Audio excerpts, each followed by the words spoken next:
Crimatorium translates to a place where crime resides. Your host, Madeline, guides the listener through sensitive topics such as murder, domestic abuse, child neglect, missing persons, and more. Take the next step and subscribe to Crimatorium via your favorite podcast platform. Crimatorium is also available on YouTube. Join me in the place where crime resides.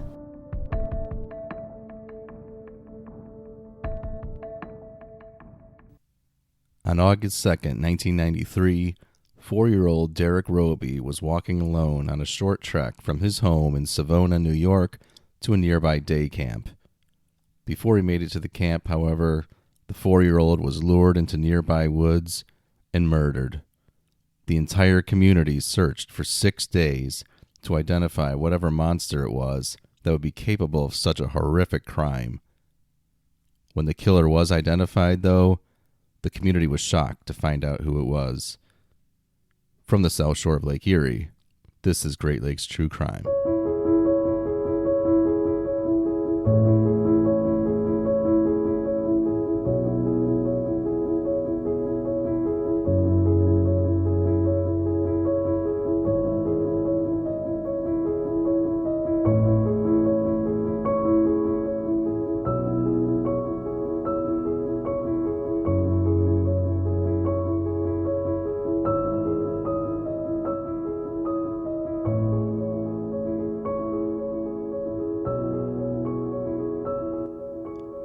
Savona, New York is a very small, somewhat rural town with a population of less than 800 people. It is nestled in western New York State near the Finger Lakes region, not far from the better-known towns of Watkins Glen, which is known for a popular state park and auto racing track, and Ithaca, which is home to Cornell University and Ithaca College. When little Derrick was found in the woods near his house that August day, the people of Savona assumed there was a monster lurking amongst them. Instead, they got a young boy, barely 5 feet tall, with red hair and a piece of tape holding his glasses together. Yes, the monster lurking through the community was 13 years old and weighed less than 100 pounds.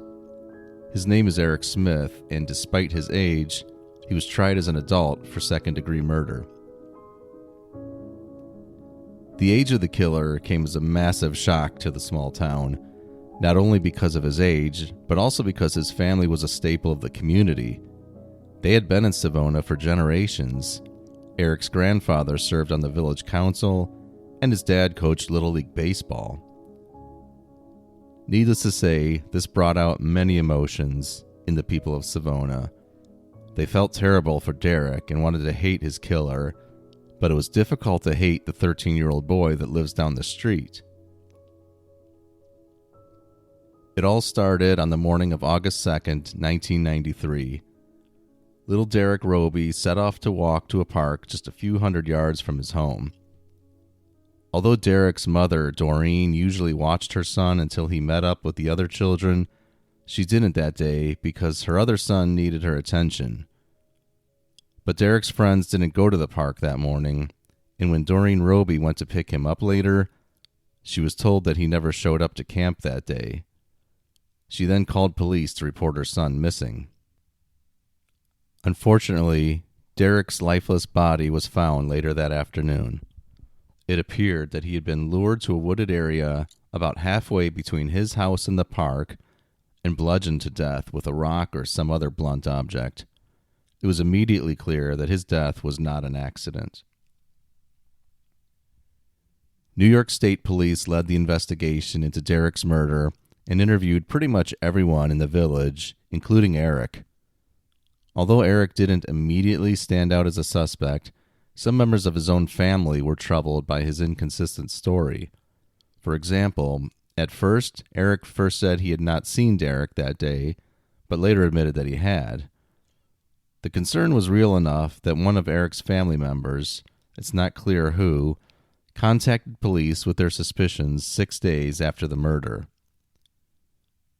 The following day, the 13-year-old admitted that he had, in fact, killed Derrick. His grandfather was there and recalled Eric saying, "I'm sorry, Mom. I'm sorry I killed that little boy." He was then charged with second-degree murder. The two boys hadn't known each other very well. They lived on opposite sides of town and didn't have many previous interactions other than some acquaintance through the summer day camp. At first, the village of Savona looks like a slice of small-town Americana. I visited it recently and can attest to that, but it has had its share of tragedy as well. Several years prior to Derrick's murder, Savona was the site of a murder-suicide, as well as the tragic death of two young women who were killed by a drunk driver. That week between the killing and the arrest could be described as a healthy mixture of fear and grief. Kids stayed locked up at home instead of playing outside, as people naturally suspected that a killer was among them. Given the large number of children that normally walk to the day camp, it seemed that someone would have noticed a complete stranger, yet it was still assumed that the killer was a troubled adult or maybe an older teenager at least. "We wanted it to be an older male," said Lori Elliott, a waitress at the Savona diner, "and we wanted to see the guy sentenced to the maximum. Then we find out it's a 13-year-old boy who touched a lot of people's lives here." Derrick Robie, more commonly known as DJ, was 4 years and 10 months old when he died. He was the older son of Doreen and Dale Robie, and he was described as a real live wire, someone who had a hello for anyone that passed him by, and like many boys that age, he loved his sports, especially t-ball and basketball. The bright blue swing set behind his house even had a little basketball hoop attached to it. After the arrest of Eric Smith was announced, Derrick's mother, Doreen, released a public statement which read, quote, "It is now time for us to start over, as our 1.5-year-old son doesn't understand why his brother isn't riding with him in the station wagon or eating cereal with him in the morning. Savona now means more than just a town, as we have felt every teardrop from mourners," end quote. After that, she donated some money to the local library, asking that they use the funds to buy books about bugs and snakes, things that Derrick was interested in. So the obvious question was, why would 13-year-old Eric Smith commit such a horrible crime? Well, in some ways, Eric was the polar opposite of Derrick, who was outgoing and popular, while Eric was mostly quiet and a loner. Derrick was a big boy for his age. Eric was the smallest boy in his class. Derrick seemed happy. Eric, not so much. A neighbor of the Smith family claimed that Eric had intentionally killed the family cat. Local students said he smoked cigarettes and picked fights, usually with smaller kids, but he didn't avoid the bigger kids either. He had a keen interest in Stephen King horror novels. As for home life, he lived with his mother, stepfather, and a younger sister in a 2-story house. Both parents were active in the community, and there were no reports of any abuse or mistreatment in the home. Eric had been held back twice in school. He was only in the 5th grade at age 13, but he wasn't known to have been much of a troublemaker. The mother of Eric's best friend described him as a quiet, polite kid who would open the car door for her and was always eager to help around the house, even her house. Adults who knew Eric noticed that it was very important to Eric that they accepted him. That was part of his eagerness to always be helping out. That same friend's mother attended the arraignment hearing and was shocked by Eric's demeanor. She said he just sat there, straight-faced, with no emotion. He didn't look remorseful or even scared. It then occurred to her that maybe none of this bothered Eric. Maybe there was a side to him that no one knew about. And that's the side of Eric that was so mystifying. Even his parents were apparently mystified. His mother was so upset by the ordeal that she had been sedated with prescription medication. She and Eric's stepfather eventually released a statement, which read, quote, "As a family, we cannot understand how this tragedy could happen. All of our thoughts of Eric are of a sweet and loving boy. We are asking ourselves why this has happened. We are asking ourselves how we could have prevented this tragedy. We hope and pray that both families and the community can cope with this terrible situation." End quote. A few weeks after the murder, Derrick's mother was interviewed for the nationally syndicated television program Inside Edition. In that interview, Derrick Robie expressed her profuse anger and a desire for punishment for Eric Smith. "This child, this thing, has to pay," she said, and went on to say, "He does not deserve to ride a bike again. He does not deserve to play with children again. It took me 18 hours to get Derrick into this world, and it took that little whatever he is 5 minutes to take him out. I am so angry. I am so angry about it. I can't tell you."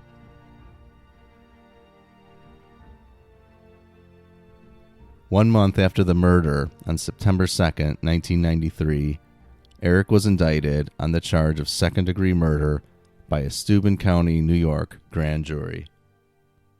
8 days later, on September 10th, 1993, Eric pleaded not guilty. His defense attorney argued that Eric was not mentally competent to stand trial, essentially saying anyone that would commit such a horrible crime can't be in a rational state of mind.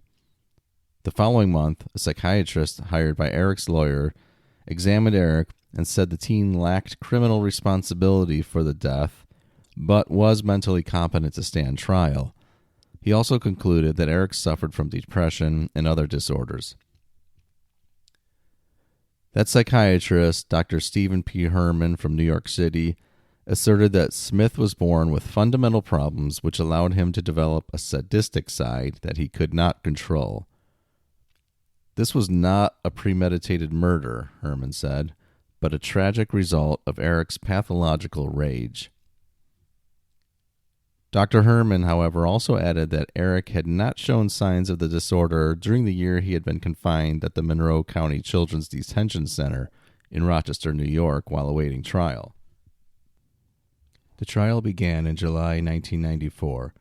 Eric's defense attorney, Kevin Bradley, quickly claimed that Eric was not responsible for the murder by reason of mental disease or defect. During the trial, Dr. Herman, the psychiatrist hired by the defense, testified that Eric has a sadistic side that he could not control. He claimed that this uncontrollable sadistic side was brought on by his mother's use of Tritium while pregnant. Tritium is a drug used to control seizures for people with epilepsy. It was first introduced in 1947, but was largely discontinued in the mid-1960s because of its links with birth defects and fetal damage.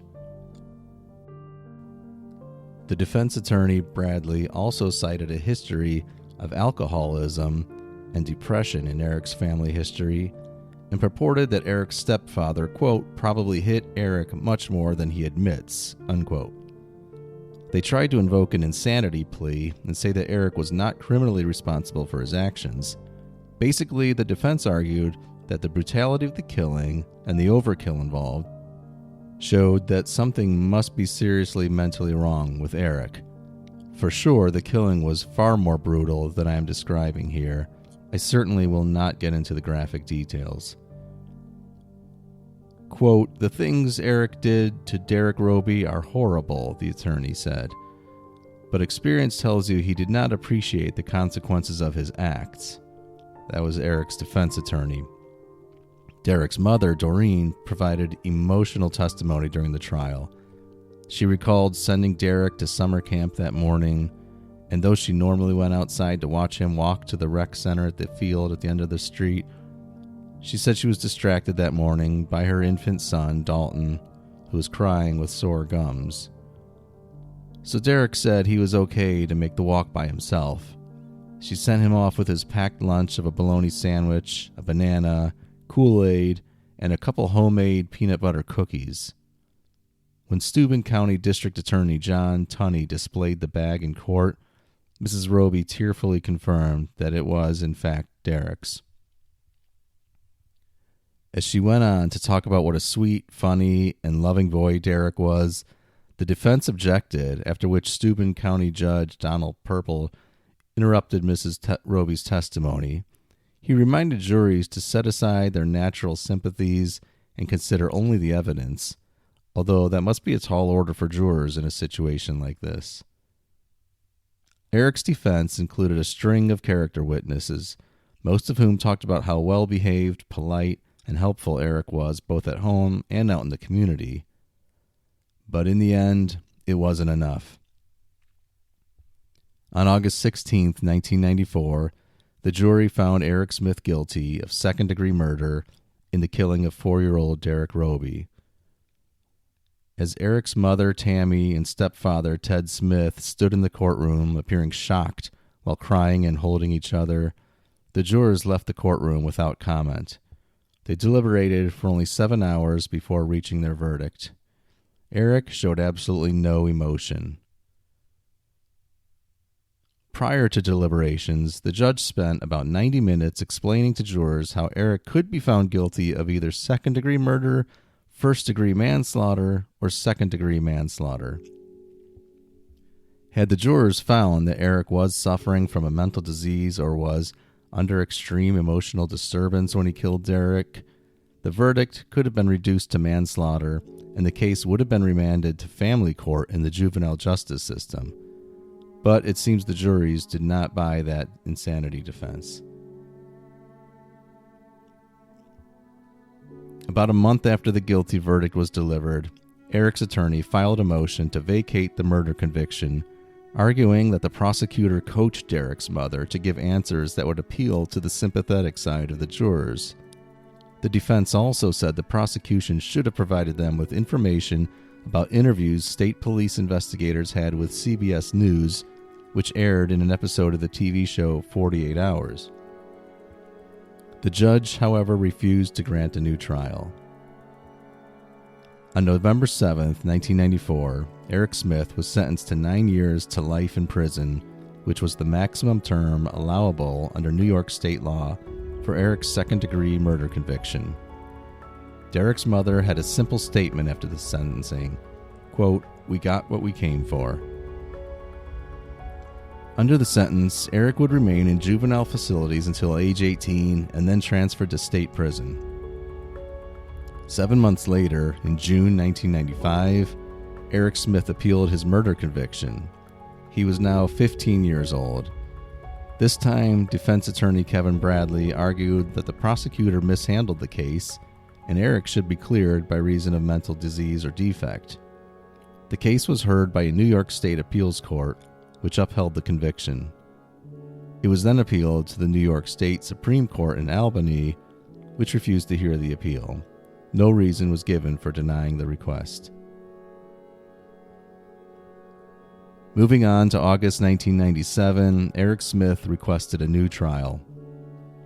This time, the argument was that the 1994 trial was tainted because his lawyer was, well, incompetent. The request for a new trial was denied by the same judge who presided over the original trial in Steuben County Court, Donald G. Purple. Smith would go on to exhaust all of his appeals and other legal options, and he spent years in prison. After 9 years, though, he was eligible for parole. In a 2004 parole board hearing, Smith admitted that it felt good to kill Derrick because instead of me being hurt, I was hurting somebody else, he said. He also admitted if he hadn't been charged back in 1993, that he probably would have killed again, becoming a serial killer. Smith's parole was denied in 2004. In a 2009 interview with CBS News affiliate WENY-TV, Smith said he hoped to become a counselor so he could help other kids who were bullied like he was. "My anger wasn't directed at Derrick at all," he explained. "It was directed at all the other guys that used to pick on me." He also said that he totally understood why the Robie family did not want him to be granted parole, saying, "I did kill Derrick, and for that, I am sorry. If I could switch places with him and take the grave for him to live, I'd do it in a second." The explanation for the murder was that he suddenly snapped after years of being bullied, picked on for his red hair, freckles, and glasses. Smith had a parole hearing every 2 years, which had to have been a nightmare for Derrick's family, even though the parole board repeatedly decided to keep him locked up. That was until October, when Smith was finally granted parole. He was released from prison in February 22 after establishing a permanent residence. He had served 28 years in prison and was a 42-year-old man when given his release. He's now a free man living in Queens, New York. About the release, Derrick's mother, Doreen, said, quote, "I don't let him take space in my head.